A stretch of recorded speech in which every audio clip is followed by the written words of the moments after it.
तर सम्यक सतीच्या सरावातून निर्माण झालेली मानवी अस्तित्वाची जाणीव म्हणजे मानवी जीवनाचा बोध हा तिचा आधार असतो. या जाणीवेमुळे, या बोधामुळे जीवनातील ज्या सत्याचा आपल्याला बोध होतो त्याचा परिणाम म्हणून मनुष्य व प्राणी मात्र यांच्याविषयी जो दृष्टिकोन व भावना आपल्या मनात निर्माण होते ती सम्यक मैत्री भावना होय.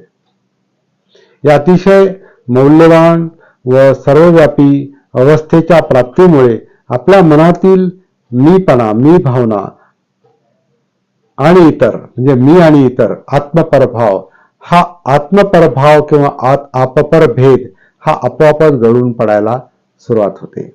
किंबहुना आपपर भेद कमी होणे आणि मैत्रीभाव वाढीस लागणे या एकाच नाण्याच्या दोन बाजू.